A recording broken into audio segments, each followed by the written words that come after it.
મને તકલીફ થાય છે, આવું થાય, બરોબર. અને આપણે જે ઘર બનાવવાનું છે જગ્યા કવડી છે? જગ્યા અહીંયા સેટલું છે. ત્યાં જ છે, બરોબર છે. તો એક રૂમ બની જાય કે બે રૂમ બની જાય? એક જ રૂમ બનશે.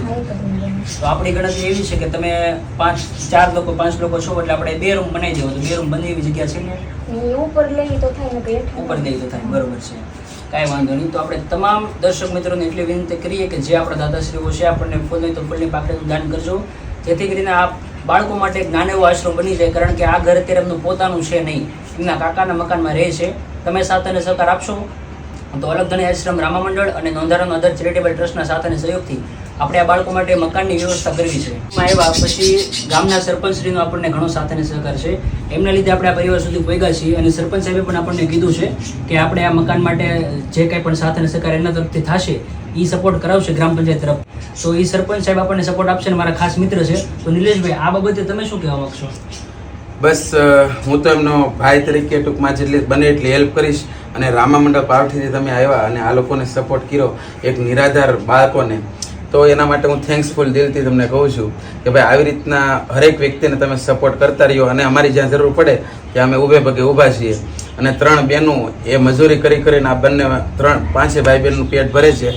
અને એના પપ્પા એ ઘણા સમયથી બીમાર હતા, એના મધરનું ડેથ થઈ ગયેલું હતું 2 વર્ષ પહેલાં.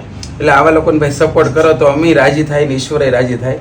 એટલે તમને બધાને દિલથી થેન્ક યુ. બસ, તો આપણે સરપંચ સાહેબ તમને એક જ વાત કહીશું કે આ પરિવારને કાંઈ પણ જરૂર હોય ભણવાથી લઈને ખાવા પીવાની વસ્તુ, એ તમારે કહેવાની જવાબદારી તમારી.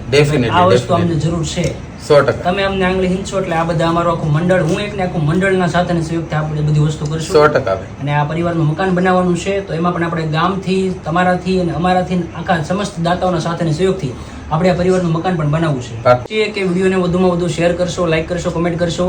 અને જેટલા પણ આપણો વિડીયો જોવે છે ફૂલ નહીં તો ફૂલની પાકડી ₹100, 1 રૂપિયાથી લઈને તમે જે યથાશક્તિ પ્રમાણે દાન કરી શકો તો કરજો. કારણ કે આ 5 બાળકો માટે આપણે અલગધણી આશ્રમ રામા મંડળ અને નોંધારાનો અધર ચેરિટેબલ ટ્રસ્ટના સાથે સહયોગથી આપણે આપણા ગ્રુપનું મકાન બનાવવાનું છે. જો કે 14મા પરિવારનું મકાનનું કામ શરૂ છે, એની સાથે સાથે આપણે આ પરિવાર માટે પણ મકાન બનાવવું છે.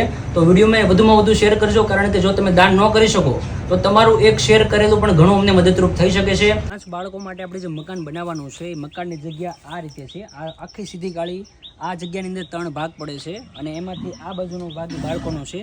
અને એ જગ્યા ઉપર આપણે મકાન બનાવવું છે. તો વિડીયોને વધુમાં વધુ શેર કરજો, ફૂલ નહીં તો ફૂલની પાકડીનું દાન કરજો, જેથી આ પરિવાર માટે, કારણ કે નિરાધાર છે, કોઈ આશરો પણ છે નહીં અને કોઈ મદદ આપે એવું પણ છે નહીં, માટે સાથે સહયોગ આપજો જેથી કરીને આ પરિવારનું મકાન જલ્દીથી જલ્દી બની જાય.